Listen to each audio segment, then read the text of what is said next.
And then I keep baby Jesus out of his manger until Christmas Eve. Right. And then he comes out, and then I look at the set and go, ah.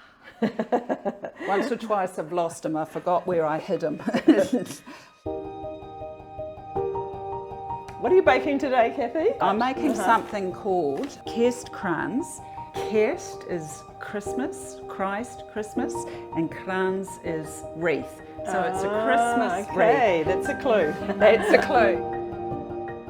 My background is German-Dutch. I grew up with other families that were German, and I used to go over to my friend's house, and she'd always do German baking and special Christmas baking. Wow. So what's the significance behind the wreath? Well, if you think about a wreath, it's round and there's no beginning and no end. Right. And that's what I love about Christmas baking. It's a way of kind of doing cool stuff, but kind of entering into the meaning and the spiritual side of Christmas. Awesome. That's amazing. Yeah, So you're rolling out some pastry? Yeah, you can be my Okay, assistant in the sink, in the rubbish bin. So what I'm doing is rolling out a long, narrow strip, which then I'll put the almond paste in, and then we kind of hook it in together. Was that a big part of your Christmas, the whole faith aspect? Yeah, it was. Actually, my memories of Christmas, it wasn't as commercial as it was today. I don't know if it was just our family or whether it was the times that it was. We had a Christmas tree, a real one, with Oh, lovely. real candles. We didn't have real candles real on the tree. candles, Oh my yeah, goodness. and a bucket under the tree In case they caught fire. It was actually low key in a way, but deeply focused on kind of the nativity story. We did get presents and they were cool, but there wasn't I don't know, maybe my parents expectations just didn't show, you know, the behind the scenes prep. But as a child, it was a very unhurried sort of time. Yeah. So now that you're a mum and a grandma, how have you transferred that into your family's traditions in terms of your faith?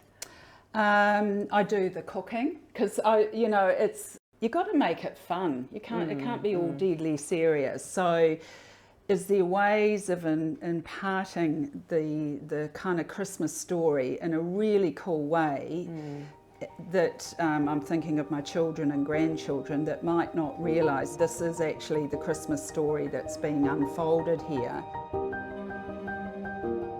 This was one tradition we had every Christmas. My mother would either buy one of these or make one herself. So it's kind of special. I feel connected to her. I feel connected to kind of the generations past that used to do this and make this.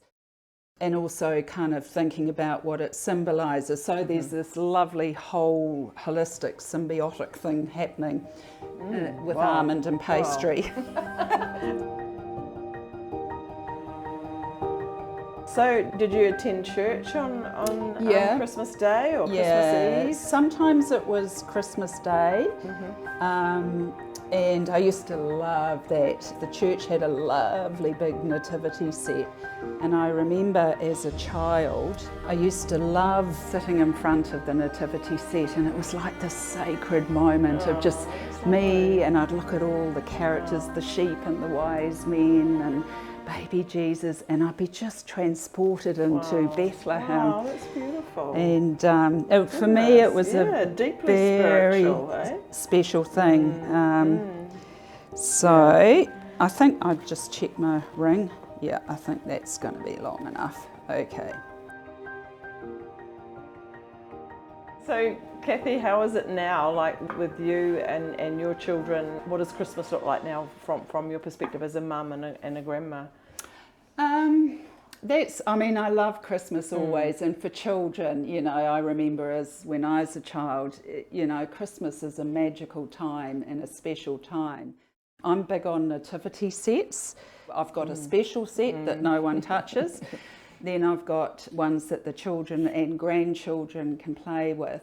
And then I've got an advent calendar that's got magnetic nativity set characters.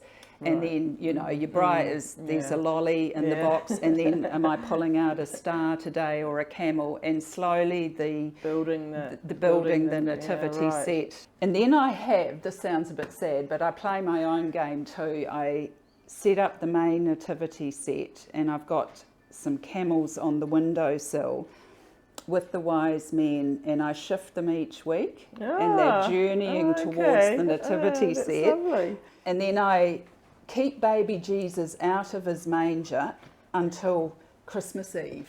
Right. And then he comes out, and then I look at the set and go, Once or twice I've lost him. I forgot where I hid him. There we go. I might need some of your rubbish. Yeah, a little bit of water. Okay. Maybe just in that glass there. Yeah. Okay. And are there any kind of scriptures or traditions that, as a family, that you had on Christmas Day? I'd like to say that we did. But, you know, when you've got to grow in the real world. I mean, always did grace before meals, and it was always with Christmas Day. Come 1st of December, I always put on Christmas carols ad nauseum, and on Christmas morning, I've got these old church bells from Europe that I somehow ended up putting it on my music collection. And early Christmas morning, I would turn on the bells really loud. Oh, I've never heard that before. And get the kids out of bed. Oh, yeah. Was their cue to get up, was it? It was a cue to get up. They're allowed. It didn't need much.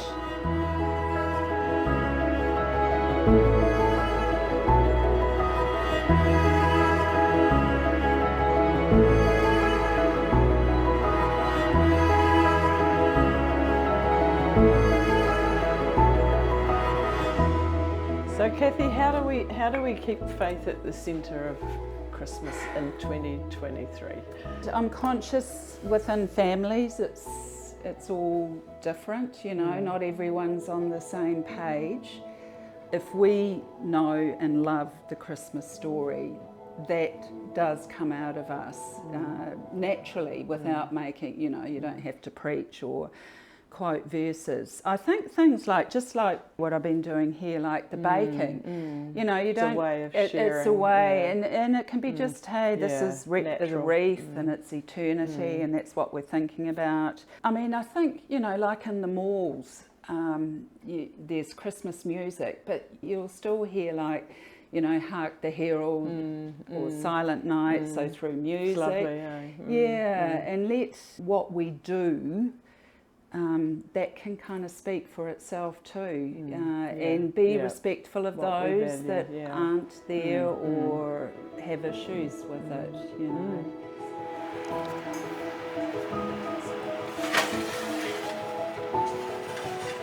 Cathy, is it done?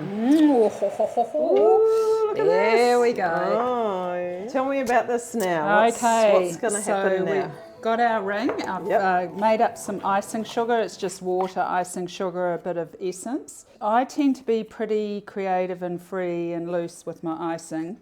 So we've got the circle representing eternity, and then these little cherries here, the little hints of what is to come with the Easter story and the blood of Jesus. Or it could be just the cherry things on the Christmas tree, and there's little, and you make little leaves that's here. Lovely. And the green is symbolism of, again, evergreen, eternal. So like we're talking now, Cathy, would you say this to your grandchildren and point out the significance of it?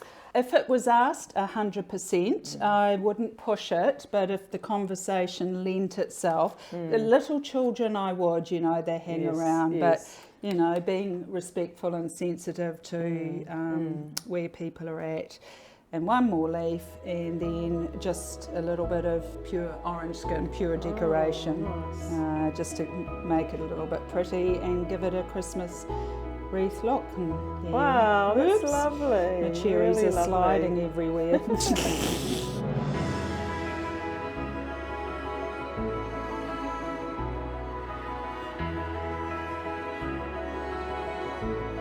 So this is my almond Christmas ring, or Kerst Kranz, the Christ ring, the Christmas ring with almonds, symbolising Christ, eternity, evergreen eternity, the blood of Christ there. Would you like to try some? I forgot to say. Oh, how do they find out about this? Yeah, you can get this at the Star Christmas recipe book. I think it's my turn too. Oh, here he comes. look who's turned up. Here he comes again. Come on, Cathy, quickly. Let's do this. Okay, Oh, almond. here we go. Okay. You want to try a bit? You want to try some? Gosh, it's a big bit of almond in the It middle, is isn't it? a big bit. It's very rich and sweet. Actually, I probably cut them too big. Delicious. Beautiful. But check it out, the Star Christmas book. Thank you, Cathy.